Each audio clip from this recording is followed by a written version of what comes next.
Hi, folks. Thanks so much for tuning in to another episode of The Hitstreak. Check it out. I got to give a big shout out to my show sponsor, my friends over at AVLX. I also have to give a big shout out to Charles Henry and Ace Young, the amazing performers and producers of the music behind the show, as well as the amazing people that make up the Hit Lab creative team, who are the producers of the show. Folks, I have a favor to ask. If you like what you hear, and I know you do, click that subscribe button to make sure you get alerted when new episodes are dropped. Thanks for tuning in. The real success stories told by the people who live them. We're going to have some guests on this show that everybody knows, and we're going to have guests on this show that nobody knows yet. One by one, Nick Hyder is adding hits to the hit streak. Blessings, folks. Welcome back to another episode of The Hit Streak. I'm your man, Nick Hyder, and today in the Hit Lab with me, I've got an extra special treat for you. He actually came all the way from Seguin, Texas. Today in the building, I have Adrian Davila hanging out with me today, brother. Thanks so much for hanging. Nick, it's great to be here. Thank you for having me. This is great, awesome building, lab, studio. Everything you have going on here is just really cool to look at and experience. Thanks for having me up here. Well, brother, we got a lot to talk about because, we have some amazing people that come into the studio with me. And there was an old country song by a guy named Travis Tritt way back in the day, and he said, he's going to be somebody someday, right? Yeah. And you are somebody. Well, I can cook. That's, the extent of what I can do, and I try to do it as best I can. My grandfather really laid a great foundation for me, and my dad also in a business framework. And so we just get at it every day and give it the best that we can, brother. So tell me, you're a third-generation Pitmaster barbecue chef and restaurateur, right? Restaurateur. Yeah. So third generation. Correct. So tell us a little bit about your amazing company. So my grandfather in the mid-'50s in 1959 opened in Seguin, Texas, Davila's BBQ with my grandfather. With my grandmother, I must say, she's been alongside him that whole time, as well as my mom with my father, the second generation, which followed after my grandfather. He opened the catering aspect of it, and then I came along after college, a stint in college, and I joined the team, and I found a love for creating memories through food. And, I've been attached to the restaurant, and now we cater and wrote a cookbook and have a food truck and have expanded some of the tentacles of our operation along the way. Bro, it is an empire is what I'm calling it. I'm calling it an empire. Well, we like what we do. I guess empire is from anyone's perspective, but coming from very humble beginnings. My grandfather just built a little pit outside and made his sausage and really started just to put food on the table for his family. And to nowadays having that book, that cookbook on shelves all over the United States. Our rub is on a major retailer, H-E-B, all over the state of Texas. And, really coming from humble beginnings and to have the opportunities to do what we've done, we really feel good about that. We're truly blessed. Dude, you've been on the cooking channel, right? Yes, sir. Cooking several platforms. Yeah, absolutely. And, Food Network. You've been there, done that. As you mentioned before, you're on the shelves in retailers, which that's a freaking big deal. Not many restaurants do that. Not many restaurants or people or entities, if you think about it, everybody's got their little secret rub or their sauce and whatever it may be that, it's a home run per se. But to really navigate the retail, grocery, business industry, to find that sacred space on a retailer's shelf, which is a very valuable thing for them to allow you that platform and to be on their shelves is a pretty big deal. There's a lot of people shooting for those spaces. If you look on your grocery shelves and you look at the rubs or the sauces or the products that are on there, it's very few and far between. There's not a lot of players in that dugout. That's right. I was always told getting on the shelf is the easy part. Staying is the hard part. Yeah, and that is also hard. It was a realization for us. All of a sudden, our rub was next to major retailers in the game, and if you don't hit certain numbers, well, you're off. That's right. And so the reality of that after it began was that of is. But fortunately, we've been on there almost 3 years and have been able to sustain our product. So we've been able to stay there. Congratulations. That's incredible. Thank you. So I've got down here that you were the first Mexican-American author with a nationally distributed cookbook. Yes, I didn't realize that after we had done the book deal. But I forgot who it was. Somebody actually pointed that out to me, that I was the first nationally publicized Mexican-American with a barbecue cookbook. Obviously, there's several Mexican food cookbooks. Sure. But in the barbecue space, I was, the first to be published. And then our style leads a little bit towards the vaqueros of Spain and where barbecue had really gotten a lot of its a lot of the basics and where they come from is from European and Greek and Italian and influences, and even some throughout the Caribbean.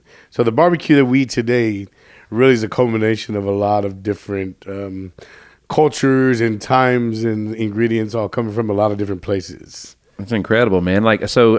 You said a minute ago you could cook. Okay. Yeah. All right. Well, there's a lot of people that can cook, right? But you are a owner and operator.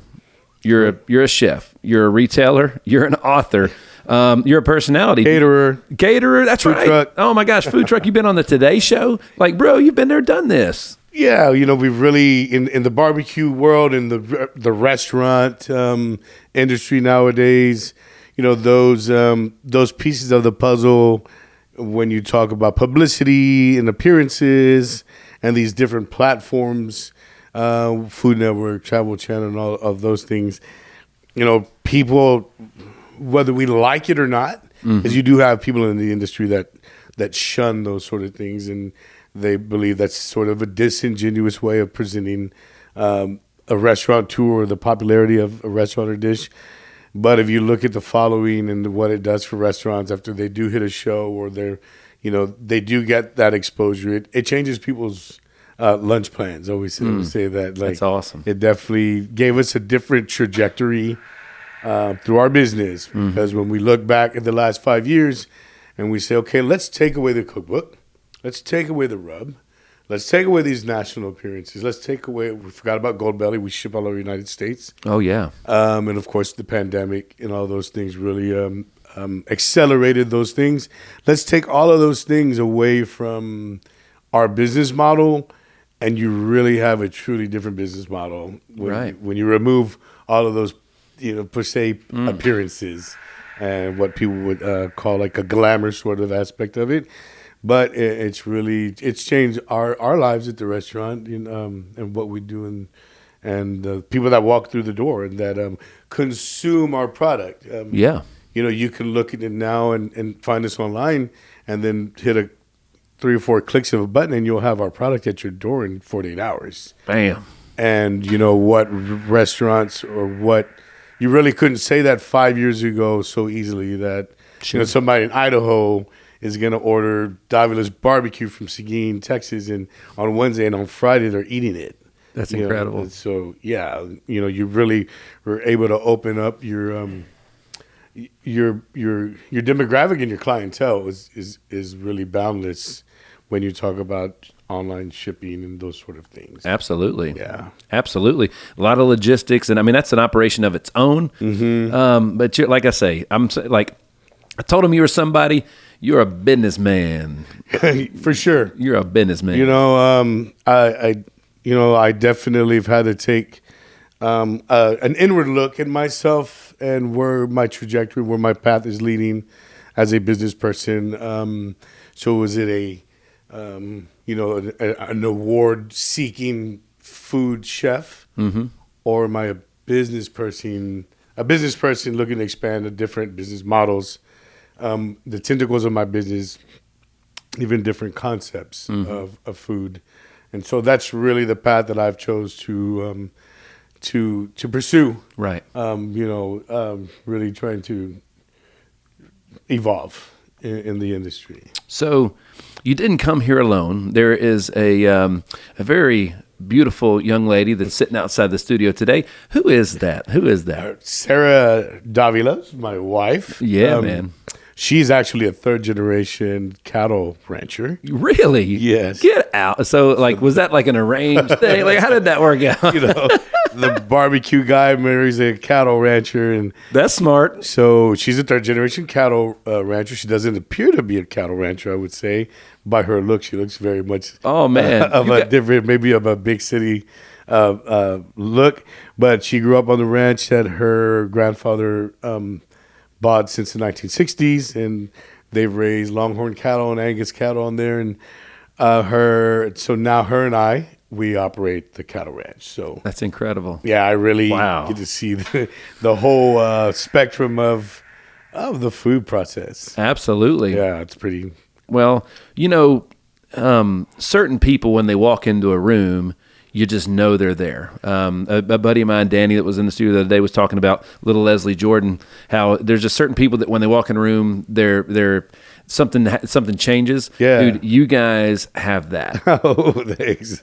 Yeah, well, appreciate that. And she always gets that. I've never really been told that, but everybody always stops her. And we'll be at the airport, or we'll be in, random places, and women and men would be like, I love your hair. And your look is just so different. And where are you from? We're from Seguin, Texas. Yeah. No, you got to be from LA or something. But yeah, she definitely has an effect on people. Well, dude, that's kind of part of it, is standing out. And as spokespeople and representatives of all these great companies and organizations and everything else, like, you guys totally bring the noise when you come with you, man. It's awesome. Thank you. Awesome.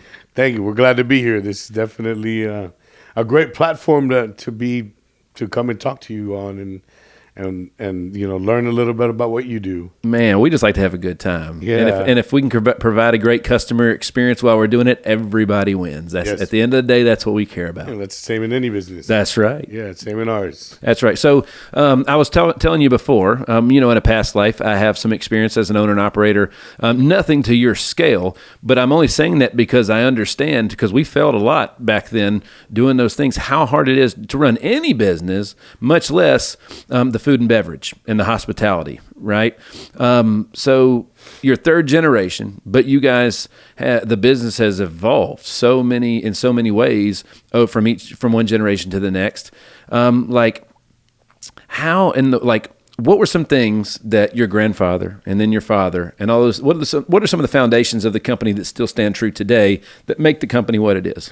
Well, I would definitely lead by saying first, over these now going on 65 years of our family's history in the business. 65 years, that's incredible. There has been many failures. We have shuttered locations. Okay. We've had, to make adjustments, and we've been through the ups and downs of it. Nobody's undefeated, though. Absolutely. And so with that being said, the things that have always stayed true, and I say it many times, is you get up and light that fire every day. Oh, man. Say that again. You get up and light the fire every day. Like, you keep that barbecue going. You're there. You're going to start it. You're going to put it on. That's where it all starts every day at the restaurant. Mm-hmm. That fire has to be lit or nothing else happens. Boy, that's incredible. Right? So, you get that fire going, you keep that food cooking, you keep that brisket going, whatever it is, you keep that fire going. And I think that's with life, with work. Absolutely. You get up every day and you go. And my grandfather and my dad were definitely, they didn't come from any school of business. It was Pound the Rock. Yeah. Pound the Rock. And they were very vigilant, stubborn, passionate.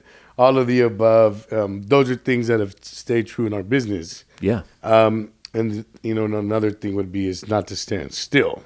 Mm-hmm. I think in small town America is where we come from. Yeah. I think here in the South you can definitely comprehend that.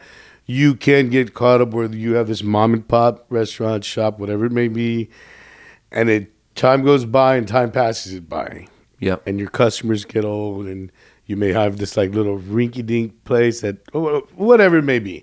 It just, sometimes you get stuck there. Mm-hmm. And you have to make sure that you don't get stuck there, that you continue to evolve, move with the times, stay true to who you are. Yeah. But definitely know where the business is going and shift with it. Bam. There's definitely all great businesses, especially the ones that have scaled to the size of yours. There's a little bit of disruption in the market that always has to take place, right? No doubt. And part of the ways you guys disrupted it was probably one of the first ways was like through some of your rubs and flavors and all that kind of stuff. And over time, it's just now how many other ways can you get to the customer and provide them with that great experience? Yeah, that's really what all businesses have continued to evolve. Whether it be a podcast, and all your different platforms, and with us, again, it's shipping online. And through our social media platforms, I'm definitely telling somebody who knows all too well. But there again, if somebody is out of state and they're on your Twitter and they're on your Instagram and they're looking and they may get on your website and order food, they're consuming your product. That's right. They're consuming your product. And it's a way that we never knew that consumption of a consumer would really be even through digital consumption. And not just eating your food. And so, them following you more or more followers adds value to your business. And so it really is a whole different ballgame. How, so obviously you're, the generations before you are extremely proud of everything that's happened since then, right? Tell me what's it like on a holiday when family gets around? Are they asking you questions about the business? Are they just saying, look how great he is? What's the dynamic like? It's actually, sometimes the opposite. My mom and dad, a lot of times, they never understood why I was going to New York. Right. What are you doing over there? And why do you have to go there? I'm worried about you. And even sometimes when we were on shows, I think this is probably one of the least talked about things of that part of it is the adjustments. Mm-hmm. We were bad at making adjustments. We were busy. My parents didn't understand. They're like, where are all these people coming from? Like, why? What did you do? Or what? So sometimes it was even like bad to them. Sure. They didn't know how to adjust, and the sales. They call it growing pains, right? We've had a lot of growing pains. Yeah. And again, in a practical sense, and really talking about the business part of it. Our business has grown exponentially to where we're up like 60% even from last year. And sometimes we don't know how to operationally handle it. Sure, absolutely. Yeah, it's one of those things where our plate is so full, we're really having we have to deal with growing pains like anybody is, because an organization, it has to grow in order to accommodate its growth. Yeah, and especially when it's especially if any seasonal things come into place, or it's just like the grocery store is a terrible place the day before the Super Bowl. Best Buy is an awful place the day after Thanksgiving. It's that's just normal when you're booming, right? Yeah, and then from your family and all those things, of course you get those jabs, and you're that guy all of a sudden, but. That's okay. That's part of the deal. That's right. That's right. That's part of the deal. It sure is. So, well, that's really cool, man. So I'd asked you before, because you were an athlete growing up. Yeah. So I know you spent a lot of time in the kitchen as a child, right? Just because it was family business, but that wasn't Yeah, we were. I was actually, we were encouraged not to be in the kitchen. We were encouraged to get our education. Yep. And my deal was with my dad, as long as I was in sports and making good grades, I didn't have to work. Okay. So there I was making good grades and playing sports. That's right. Then when I went to college, the college setting wasn't for me. And when I came back, he said, well, you're going to work. You're going to sit on your rump. And I became extremely enamored on creating memories. Food creates memories. Yes, it does. That's good and bad. Mm-hmm. Every wedding or special occasion or birthday, it's always connected with food. Yep. And, when I'd see the process start from the back to where it was, meat in its purest form. Yeah. It's not pretty. It's not pretty when you're grinding meat and all those things. But to see that turn into something and walk into the front and all these people enjoying themselves and laughing and having this good time over this thing you created. Yes. And sweated over and, and fought over, whether it's with your family members, to create that thing that created these memories, then that made it all worthwhile to me. And that's what lit my fire. That's awesome. So, that's awesome. So it literally was the customer experience that drove you from day one. Most great founders or co-founders, or even just, you didn't found the business, but you still had to keep it going, right? So it was founded on certain things, but like you focusing on the customer experience is what a lot of great founders have in common. Customer experience, it definitely is going to sound, all too common, but from the time they walk in, the way it smells, the cleanliness of the building, people saying hi to them, the music that's playing, the ambiance, it's all, you set the mood right there. Yeah. You follow up with the food and all those above, and then you complete the customer experience. When you take away any one of those aspects, the food, the service, the ambiance, the cleanliness, anyone that doesn't check the box is not as good if you don't have them all. Damn. That's right. And they're hard to all put together. You spoke of it. We spoke when we were talking about this on our little pre-interview. When we were gathering thoughts, and the one thing that you mentioned is how you always hear people, I can make the best hamburger. I can make the best steak. That is 1/1,000,000th of all of the aspects that go into a restaurant. That's right. There's a lot of great people that can be a great cook, but they can't, you got to do, there's so much more to it from the time the customer gets it and leaves. And honestly, creating a better customer experience can solve just about every problem a business could have. Yeah. You know what I mean? Because they're like, well, if it's a revenue problem, a better customer experience creates more customers. You could also charge more if you need to for that experience, which will help with revenue too, right? Right. And all those type things. So, no, that's fantastic, man. The customer experience at the end of the day, that's all we talk about really here. Yeah. Is if we have an idea for any type of growth or expansion, does it enhance or create a new customer experience? And if it doesn't, we don't do it. So all too often, when I talk about the growing pains, we'd have a customer walk in, and this is our connection and failure to communicate with the staff in its own way. And you'd have, Fiona from Tennessee. She saw us on the Today Show, and I'm in Texas, and I'm going to go to Davila's where I saw them on the Today Show. And you get there, Fiona, and you're like, hey, guys, I saw you on the Today Show. And so on. And that staff member, okay, big deal. And it just will take all the air out of that balloon. That's right. That you just wait all this, this journey to go and experience this. And if your own staff isn't excited about it, then how in the heck with the customer? Come on with it. So we had that. We had to deal with that. Where our staff was like, so what? And that really we had to address those things and really make sure that we were all on one page. And they had to understand how these things, more customers were going to generate the betterment of even their existence as an employee of the company. That's right. So let me ask you this. So at some point in time, your grandfather, he was doing it to pay bills, to provide. But at some point in time, somebody either told him or he realized, I've got something unique here and special, right? So obviously, you guys probably still have the original whatever it was that made it what it was. Yes, our original recipes. There you go. A lot of the brisket and potato salad, a lot of our core items. Yep. Our core menu is what my grandfather made. Same barbecue sauce. That's awesome. Same potato salad, beans, slaw.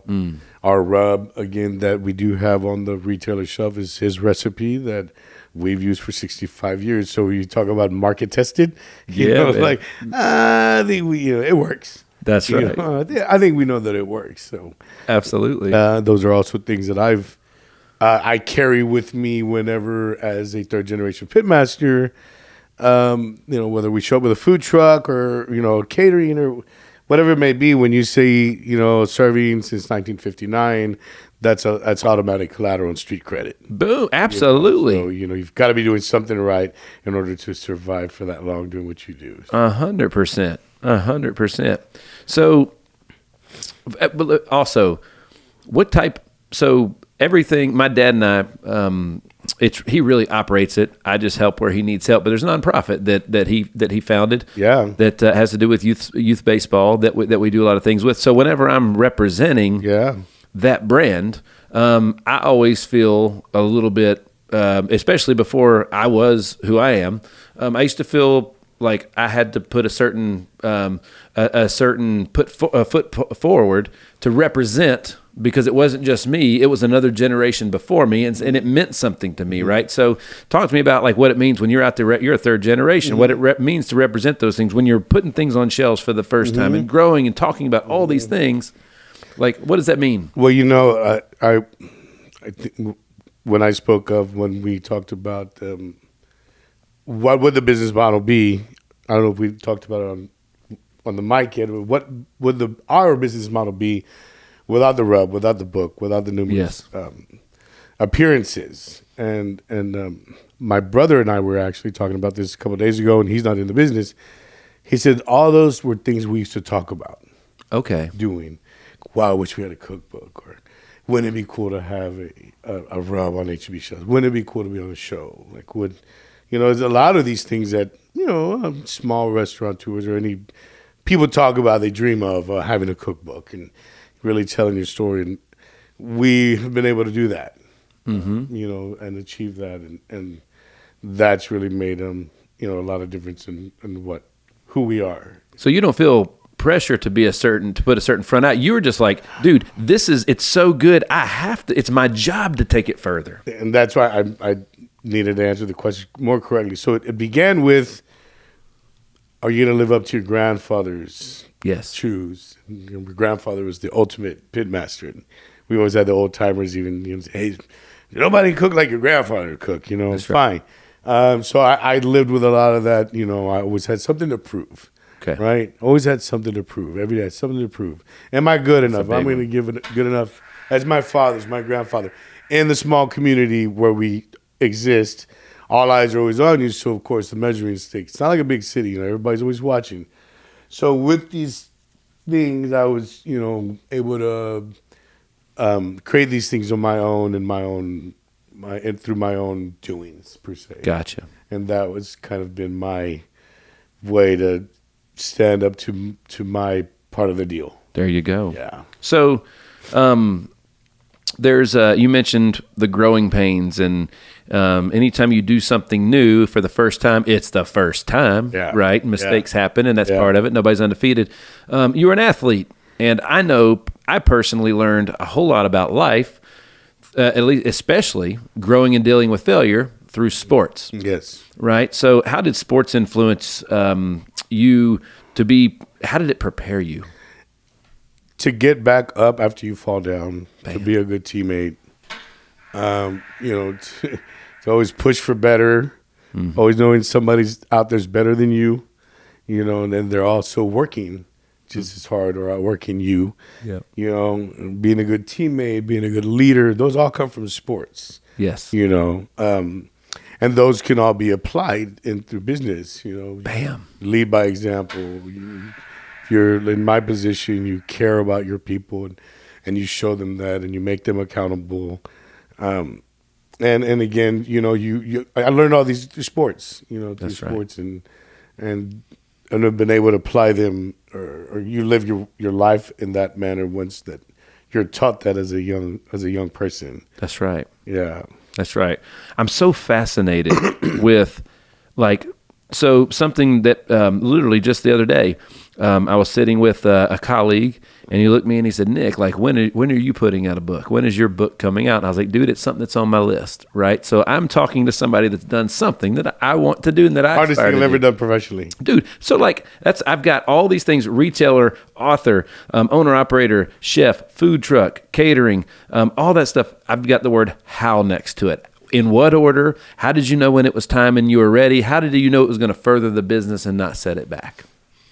I knew none of these things. I would say that I was fortunate enough to be placed with the right people. My first media per se manager, it's the craziest thing. So, we had gone in. We were in LA, and we had gone and met with a network, and I was out there, of course, in the Palisades and all, like the Hollywood life, and no idea what I was doing. Isn't it cool though? Oh, it was like, yeah. So then this guy's South African, Australian. He's like, "So man, you need to write a cookbook next, and I'm going to take you to meet your agent, and she's in Beverly Hills." And so I go to Beverly Hills, and I met my literary agent, and it was like the fanciest office building that I've ever been to in my life. They had like, that's awesome. What you call valet parking at an office building and all that. Yep. And she's like, "Okay, so we need you to write a cookbook." And I'll never forget walking out of that building like, what the heck am I supposed to do again? But back to the process of matching me with a literary agent. They matched me with a great co-author who had written cookbooks with Guy Fieri. And so I was lucky enough to kind of be placed amongst the right people. And I think you can always hear that being it's the people you have around you. Bam, right? absolutely. But beyond that, I am not a trained chef. I don't know how to write recipes. I don't have a college education, so the book part writing manuscript stuff was just not me. Right. So it was extremely challenging. And the third aspect of that is all these recipes that I was kind of harnessing in from the restaurant. A lot of those weren't written down. Gotcha. And if they were mass produced. Wow. 40 gallons of barbecue sauce. Yes. Beans for 400 people. Wow. So getting all that together and not having the skill set. I can say now, like, I wrote a cookbook, but I'm not a trained chef and I'm not a writer. Okay. So without my wife, I definitely have to give that to her. She's has an associate's in English. Yep. And so with my publisher, Norton Publishing, we were able to work all together and work through it, and I got it done. It released in 2018, and all over the United States and some of Europe. And it was the hardest thing, but it was the most significant professional accomplishment that changed my life the most. Because, it led to a lot of different appearances, the Today Show. That was probably the most significant professional thing that I've done to date is the book. So get on it, write it. That's awesome. That's awesome. I'm on it. I'm hearing you, man. And it's just, well, the one thing that I heard though is like you just said, I didn't have a college degree. I wasn't a writer. You didn't let circumstances hold you back from doing the thing. You simply just surrounded yourself with the right people. Yeah. And you got it done, and that's probably the biggest mistake most future entrepreneurs or business owners do is they don't do things based on their current situation, right? And like that's why you've grown to the way you are is because like it was always a way. Instead of saying I can't do that, I said how. You said how can I do that? I'm going to do that. That's right. I look at some of those infomercials now, or those commercials that pitch. Send your book in now and we'll publish it. And a lot of these like kind of scam sort of approaches. Yes. And you see how they can take people for a ride. And I think every time like, wow, I was lucky to be placed amongst the right. That's right. Amongst the right people to get it done. That's right. Yeah. That's right. That's exactly right. We say it all the time. I can't remember who told me that, but said, show me the 5 people you hang out with the most and I'll show you your future. Like, sure. Who do you spend your time with? So I've asked a lot of guests this. So I'm a parent, right? And as a parent, your parents probably did it to you.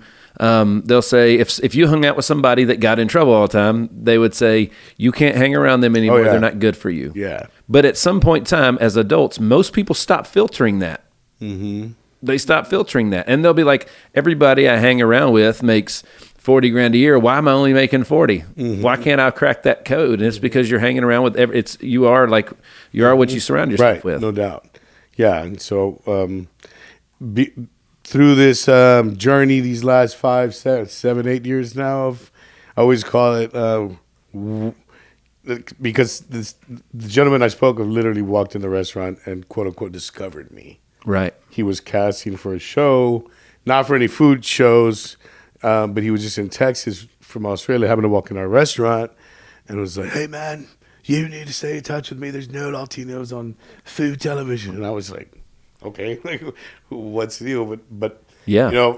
8 years down the road, that was the most significant. The dude changed my life. Absolutely. I was shuttering that restaurant.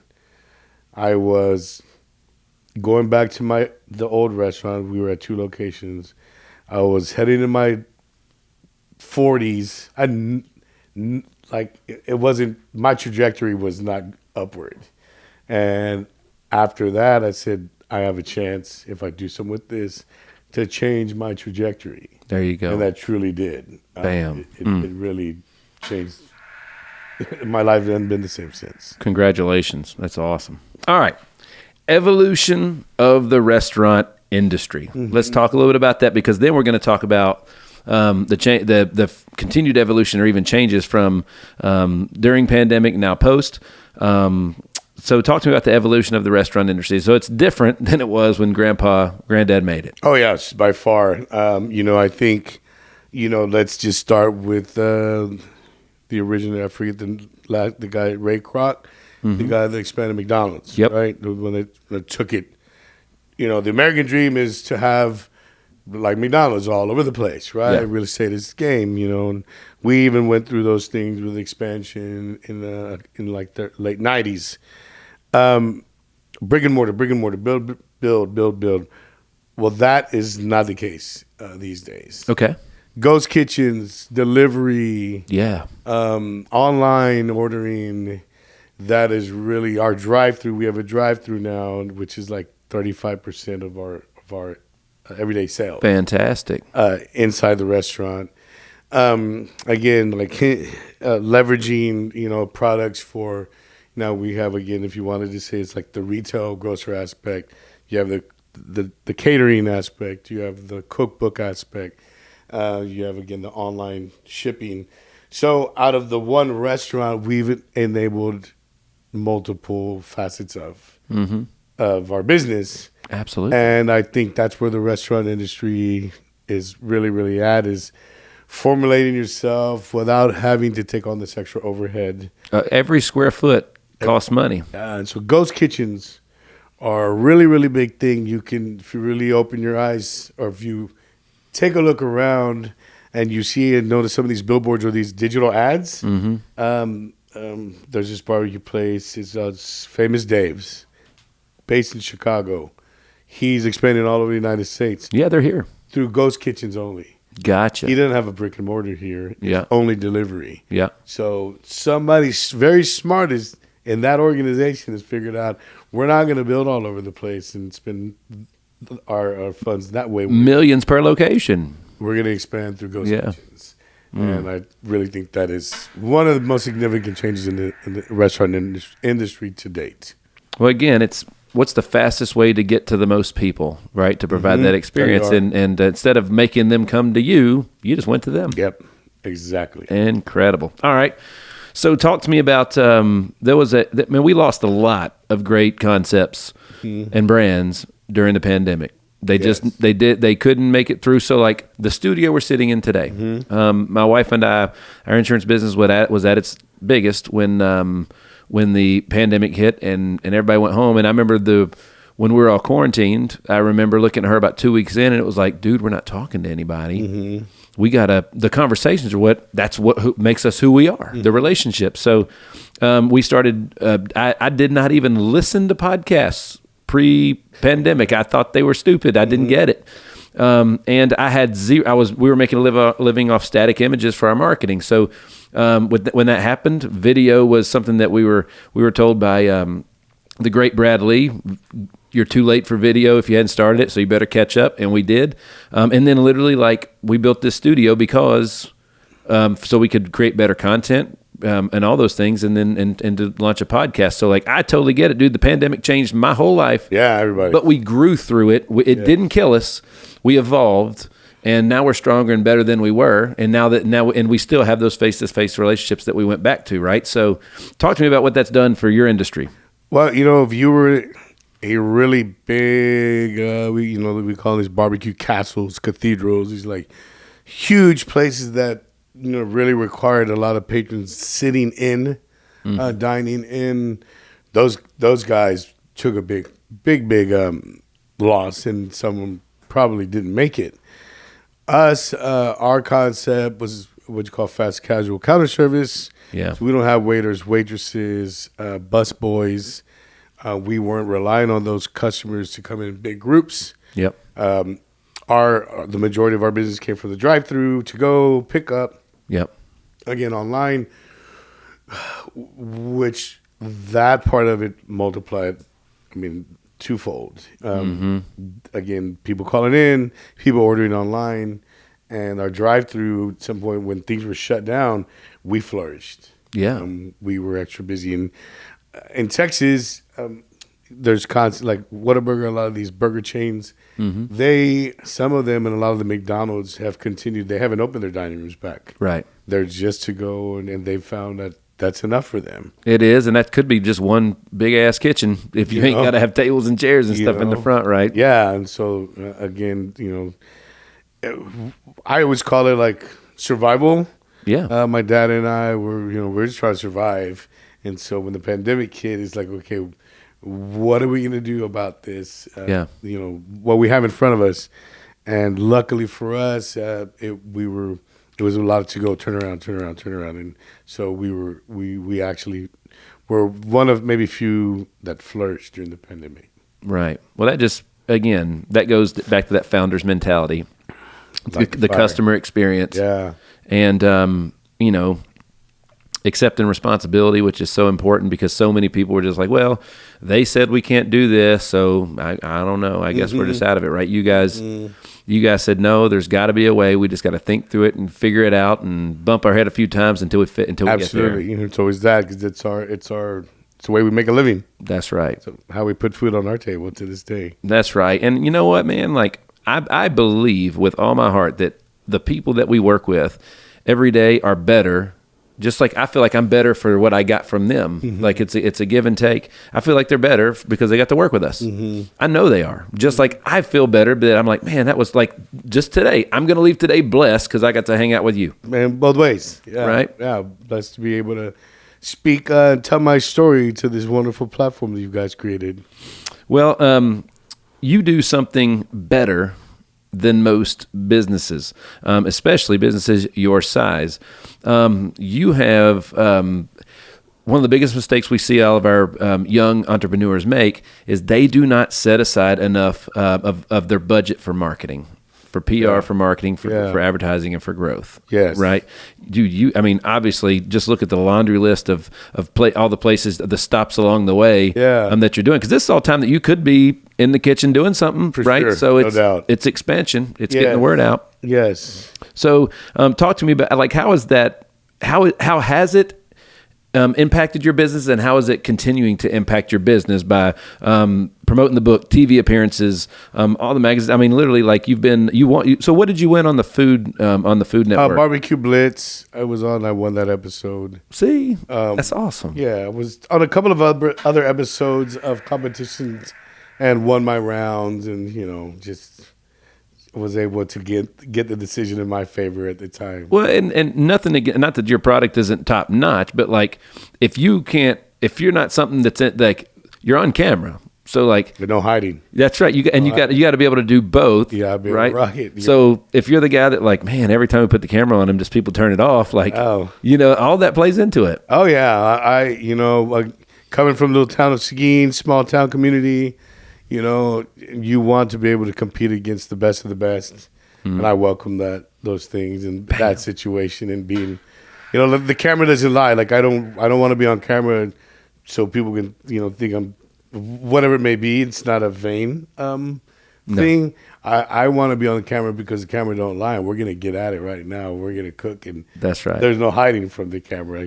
That's right. It's real. That's right. That's right. Well, man, and people that do say things like that, they're the same ones. Somebody told me once, a really smart guy, when it came to money, he said, Nick, only people without money villainize money. Like if you have a lot of it, you have no problem with it. Right. And he said, as a matter of fact, if you're a good person, more money makes you a better person.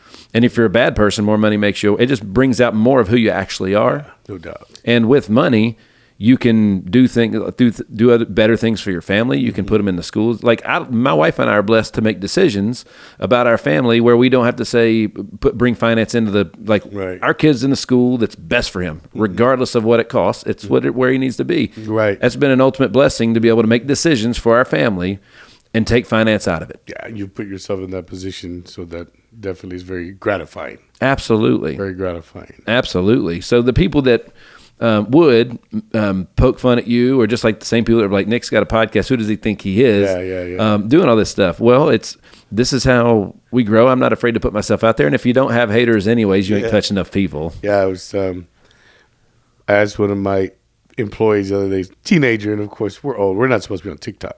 Right? Okay, that's right. Old guys. That's right. So I asked him, said, "Hey, did you see my latest video?" No. I said, "That's okay. 21,000 people sure did." So, again, like, those platforms, or even if you're not quote unquote supposed to be there, that's where it's at. And, when you're marketing your business, so you've got to be able to just get it, whether it's TikTok or any of these platforms that, you may not be so comfortable existing, but that's what they're there for, is to make the most out of them. When one of our young entrepreneurs, they get off the ground, they're live, they're open for business. Mm-hmm. One of my first questions is all right, so we both can agree that nobody can buy from you if they don't know you're there. Yeah. Right? So like, how many people know you're there? And they're like, oh crap, nobody. I'm like, that's marketing. Yeah. That's PR. That's what you need. And you need to allocate a pretty large amount of your business, especially in the beginning, because that's an investment into your growth. Yeah, and I won't mention his name. I have a very good guiding light for marketing, and he always spoke of social media. He said every day, use social media, you're leaving money on the table because it's free. Bam. Oh, gosh. You don't use it, you're leaving money on the table. When you're talking about me at the restaurant and not putting things in my content or my specials or my offerings or whatever, and you would say, you're leaving money on the table every single day, and social media is free. That's it, dude. Like, when so my wife and I were one of the first.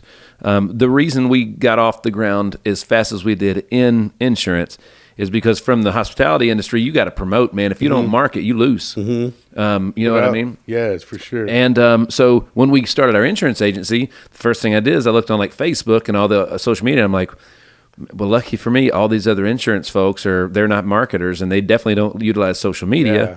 So we went all in on it and did really, really well with it. Mm-hmm. And agents used to ask me about it, or entrepreneurs asked me about that story, and I'm like, look, when somebody goes, whether it be Google or Facebook or Instagram or TikTok or wherever, and they search for what it is that you do, will you be there? Yeah. And if you're not, and somebody else is, that's who gets their business. Mm-hmm. That's who gets the worm. That's right. Yes, sir. That's right. So it's all about those impressions, man. You know what I mean? So like, well, what are your plans as far as, because you work with the great Emily, right? Yes, Emily from RPR. She's awesome. Oh my gosh, she's awesome. She sat in that chair not long ago. Yeah, I remember seeing that. Phenomenal. Oh yeah, she's worked with her for. This is our second time around. We've been working for this last year, and we worked with her when the book released a few years ago, and she's really been able to teach me what PR is. Yep. Of course, I didn't know. No, man, you focus on what you focus on. Right, and so I think it's just a matter of getting that right person to tell your story. That's right. Oh man, PR is. That's exactly right. Because it is a story. Yeah. And there's good stories and there's bad stories and there's great stories that aren't told by the right people. Yeah, no doubt. Yeah. Absolutely. Well, man, like I'm just a 65-year-old business. First of all, that's the American dream right there. It is. Round of applause for you guys. That's fantastic. A tribute to our community over all these years for supporting us. Bam, that's right. You can't do it without the support of your town. They've been all in on us for all this time. That's right. I want to hear a little bit more about some of the expansion you've done. So we talked a little bit about the book. We've talked a little bit about the retail portion, but the catering company and the food trucks. Oh, dude, that's cool because you guys are mobile. Yes, we've now called instead of Davila's Barbecue, we're called Davila's on Wheels with a food truck. Love it. And it's, it's our brand and it's our food and who and what we create on wheels and not just limited to barbecue. Yeah. So, we do Cajun crawfish boils. We'll hit you up with some burgers or with breakfast or, catering steaks or, whatever it really is. But it's our brand on wheels. And what we represent is food from which, like, my grandmother, my mother's influences, my dad, my grand. Yeah. So I really take all of my wheelhouse and put it into that truck. And that's really what our mobile brand is. That's awesome. When we talk about the catering and the food truck. And I have another trailer that I'm contemplating creating another brand of hopefully a pizza Okay. hearth oven. I just filmed for Hulu a show called Best in Dough, and it's a really cool new show that Hulu's coming out with. It'll be coming out probably May or June. Bam. And so it really made me fall in love with the process of pizza and sort of the business. So I'm thinking of converting one of my food trailers into a big wood-burning pizza brick oven and doing subs and pastas and continue to work with fire. That's right. But in our town, there's nothing of that. Yeah. And so I want to create that brand and the catering and start for the first time my other venture into the restaurant that's not barbecue. I know if I had a show on Hulu that was doing something with me, I'd be definitely doing that. That's killer, man. Yeah. Like, so how in the world do you even do that? Like, how does a barbecue guy get featured on Hulu when it comes to dough and pizza? Like, well, we're talking like the business part of it. I would say my story. yeah, Every time I get a call from these media outlets, a lot of times they're like, "So, you're a third generation Pitmaster and your family in the 65 years," and that really seems to attract the attention. And then from there, it's it's like fearless, and I said I was a pizza expert, but I definitely wasn't a pizza expert when they called me. that's right. Well, there again, we talk about the camera. The people that I were up against were definitely formidable, and on paper it was like, what am I doing here with this guy? That's right. And hey, we're all human, So we went to bat. I went to bat with the best of them. That's So awesome. I had a good showing. So that'll be coming out soon, and I want to further my interest in that part of the food industry. I think Yeah. the pizza and brick oven and cooking with fire it's a time-tested, really cool concept. That's right. One of the things that you guys do extremely well, and you have, it's time tested, right? Everything you guys are doing is tested through time, Yeah. right? So that's the cool part about the 65 years. Your market research has been done over decades. Yeah, That's unbelievable, first of all. But like I was guilty of it when I first started. We would start a new business and like nobody starts a business. I shouldn't say nobody. Most people don't start a business where it was just like, new idea, start a business. Most of the time, the first one, it's something they've been brewing and sitting on for a long time. So there's this awesome behind-the-scenes story, and I don't think most young business owners or entrepreneurs tell that story as well as they should. So, like, how important is, like, I'm doing air quotes, those that aren't watching us can't see that, but how important is your story, right, in the future and the growth of your brands? My story is that important because you can't buy it. Bam. You can't buy. Oh my gosh. We did I always refer to like my past experiences, but these are always points that times that jump out at me. Is we were doing a pop-up in Bogota, Colombia.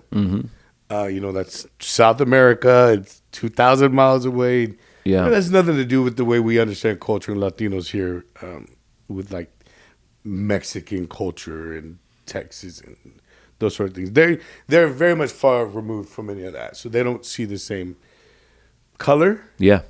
So one of the media outlets was interviewing me, and they said, well, 'cause the media, they were all there. It was crazy how the response when we did the pop-up there was just all about it. And I just remember one of the ladies said, well, it's not like you're a third-generation pitmaster from Missouri. You're a third generation pitmaster from Texas. Yeah. And she said, and you can't buy that. Oh. And so I was like, yeah, you know, that's right. Well, you can't buy lineage, you can't buy pedigree, you can't buy experiences, and you know what my grandfather was able to pass down for me with knowledge. My dad also, and you know, you talk about like the 10,000 hours of doing something, you know, you become a master of it. Well, you know, you put in the time, you do the work, and you're of that. Yeah. You know, I'm of that. You know, we're here, we're doing something. It's not some brand from Texas that you don't know of. That's right. I'm living and breathing the brand. Well, we always say it all the time that contacts lead to contracts. Yeah. Interaction leads to transaction. Yes, for sure. Right? The more hands you shake, the more money you make. Right? And so you guys are leveraging all those things, including you've hired all these amazing people to help you to get more interactions, right? Yes. To get more hands to shake and all that kind of stuff, just like mine, right? Because we were connected through the amazing Emily, right? So that was, and I'm so grateful to her for doing that. Tell me if I'm reading this correctly. This is actually a goal of mine, but you've been featured in Forbes, yes? Yes, I was actually fortunate enough to be featured in Forbes a couple of times. Get out. Come on, people. And it was a story. I think mainstream media, a lot of these barbecue stories, we think of it, I always call it like the John Wayne effect, right? Or you have the, the sort of grandfather imagery of this African-American character. And it sort of lies right there when you think of imagery of Americana barbecue. Yes, sir. And pop culture. You don't really see that brown face as far as what signals imagery of barbecue. That's right. And so my story in that, in the Tex-Mex barbecue, and again the pedigree, the fact that it's real has really drawn. That was able to draw that media towards us. And then Wall Street Journal included us in a piece for our Gold Belly, for our ribs, and incredible. And so that really propelled things with our online store, probably 200% when they did that. And it's just going along with the flow of the business, because obviously, when the business first started, your grandfather was just trying to literally put food on the table, for himself and his family, for sure. And it's just grown and grown and grown and grown. And then, it's just like, it's almost like you were made for this, man. Like, you know what I'm saying? Like 2 generations led to you sitting in that chair. Yeah. Forbes magazine, winning competitions on the largest networks when it comes to food. The Today Show, everybody knows who that is. That's pretty cool. Like, oh yeah, to be standing in the middle of Rockefeller Center. Yeah. On the other side of that fence, cooking barbecue, you don't really get a bigger stage. That's right. That was pretty incredible to be inside that fence, and it's so like cool. all those people going crazy, like you're a rock star, but they didn't even know who you were. That's but right. The only thing that mattered to them that I was on the Today Show cooking, dude. That was pretty formidable. Looking around and looking at, really where you were when you talk about my grandfather was just built a little pit in Seguin, and here we are, Rockefeller Center. Well, you were putting some hustle behind that muscle. So one of the hardest things that I learned. So, quick story: we bought our first. It was a sports bar, and we decided that our concept for food was going to be. We always focused on the nightlife, and food was kind of a secondary thing. And which is probably why we didn't do as well in the food part as we should have. But we were going to do pizzas, because pizzas at the time, I assume they still are, it's one of the most highest profiting items you can make.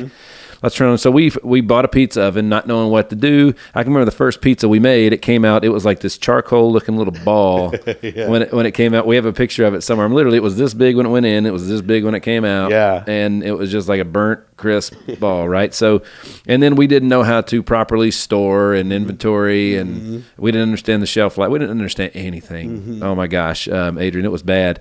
But like, what the food industry taught me the best was the importance of framework and process.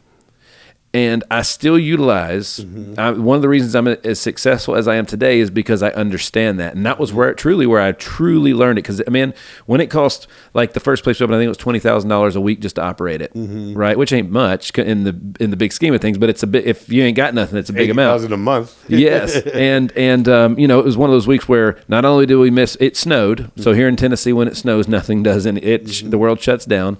So obviously all of our stuff went, for 2 days, it went bad. That week we did like $4,000 in revenue, so we lost $16,000 in 7 days. And immediately that was like the greatest lesson that we ever learned. It was like, holy crap, we got to have a process to be able to prepare for this, and to not have these things, to minimize loss. Right. So talk to me about, like, because you have all these processes, whether it be, I mean, so having stuff on shelves is different than what you cook in house, made to order. Oh my God! All of it, all the different processes are a completely different ballgame. The paperwork, you know, the framework of it, the language, you know, the communications of it was a whole different thing.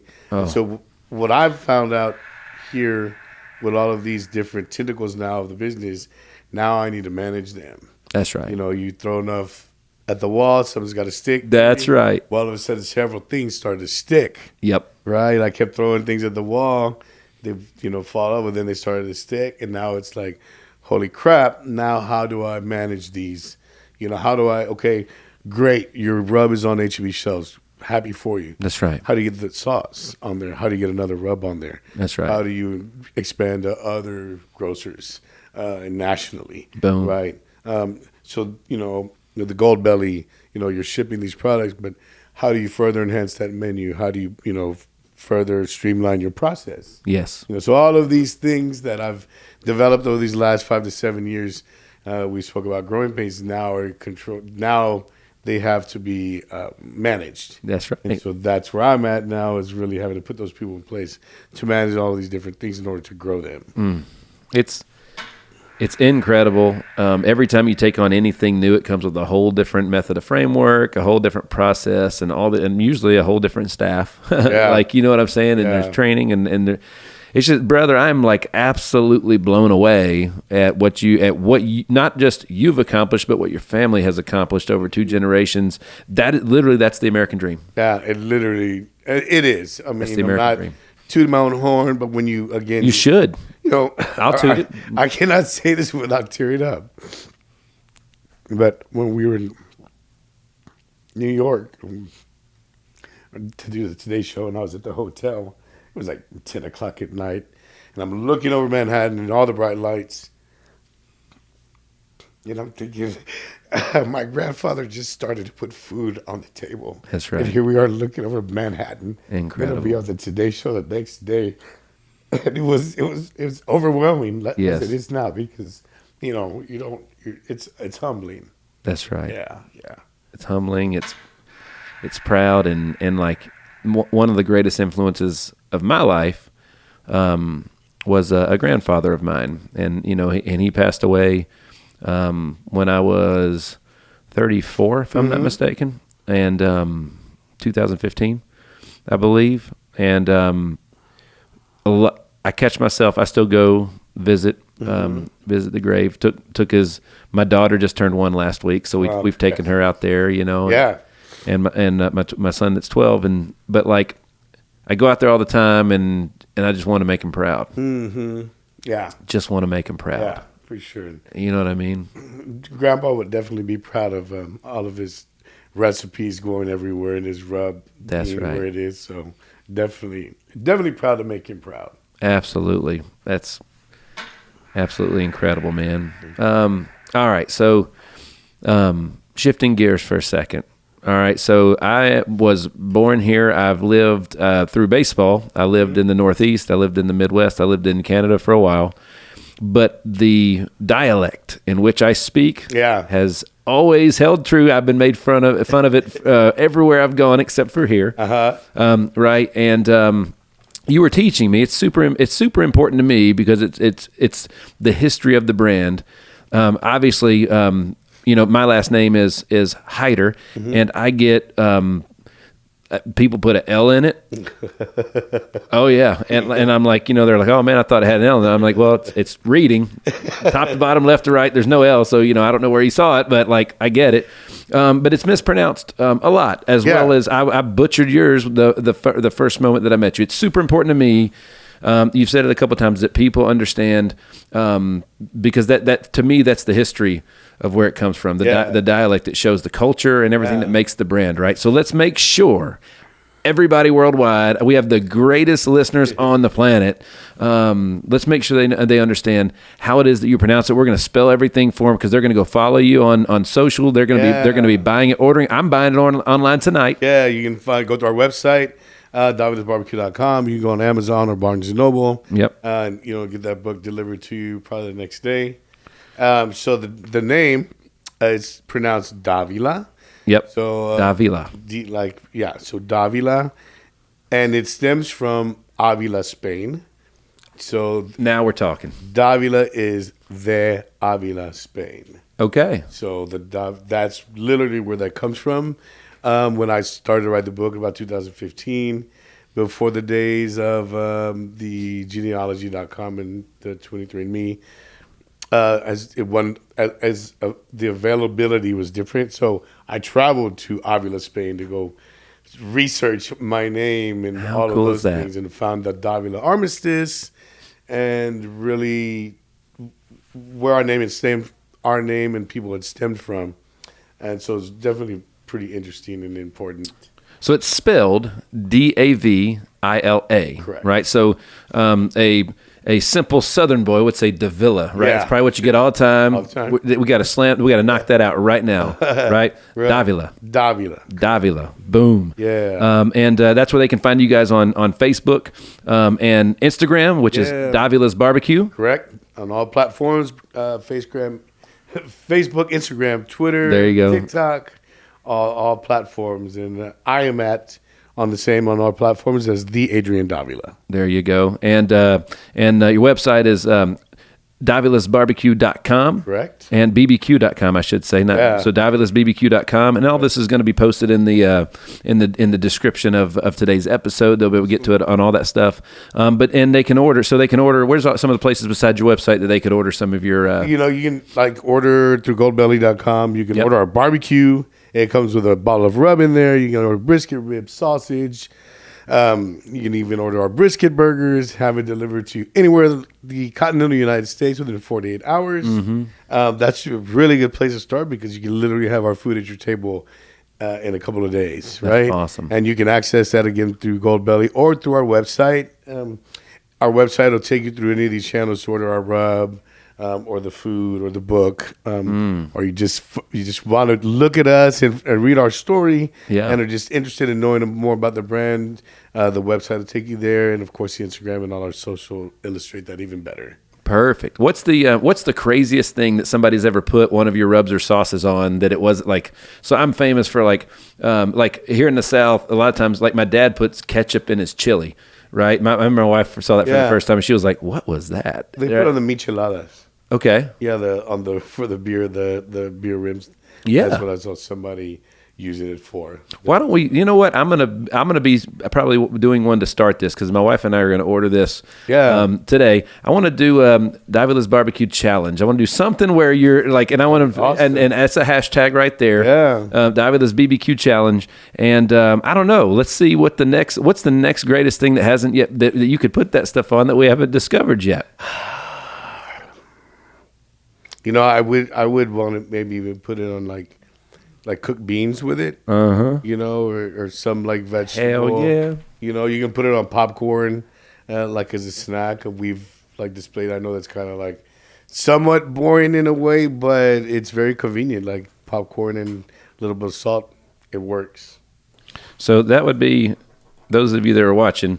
That would be what the hashtag Davila's BBQ challenge. That would be what the hashtag would look like. Yeah, right? Get at it. We'd like to see what you got for us. Come on, man. Sure. Let's go. Great. Thanks for coming up with that. Absolutely. We're going to do that. That's going to be fun. And mark my words, I'll be doing it. Now, I'm not the cook. Dude, you don't want to see what I put. I would ruin it for everybody. My wife will do it. And then I'll be there with her. We're good. that let the women handle it, they likely do it better. Man, I can't, and just like you, I know some amazing men that are amazing cooks. I'm not one of those at all. But I would put my microwave skills up against just about anybody. I can microwave the heck out of stuff. So, well, brother, I'm just absolutely blown away at your family, with your family's success, the history, the story. I'm blown away by I knew you could sell the moment you walked in and I saw your wife. I'm like, if he can't do anything else, he can sell. I know. You're not the first person to say that. I get that a lot about my wife too. You know what I mean? She was lovely. I met her when we came in. It was awesome. When we got married, it was like, there's the two sides, and there's, my side is just like extremely, her side was just happy and all that stuff. My side was just had that confused look. They were just like, how did he get that? How did that happen? Hey, we're two peas in the pod. I've heard that before on my side too. Yeah. How was the most question I got? That's my wife, Rhiannon. How? I always say she's lucky, isn't she? They're like, no, that's not what. Well, Adrian, dude, I can't thank you enough for coming and hanging with me. Having me. It was wonderful. I had a great time. Absolutely. And the beautiful city of Nashville. Glad to be here. Boom. Well, folks, Adrian Davila with Davila's BBQ. Check him out on Instagram, Facebook, online, in stores, books, catering. You know it. If you can't find them, it's your own fault because they're everywhere. Find me. I'm somewhere. Just Google me. That's perfect. A great story. The American dream, man. Folks, thanks so much for tuning in to another episode of The Hit Streak. I am your man, Nick Hyder. God bless.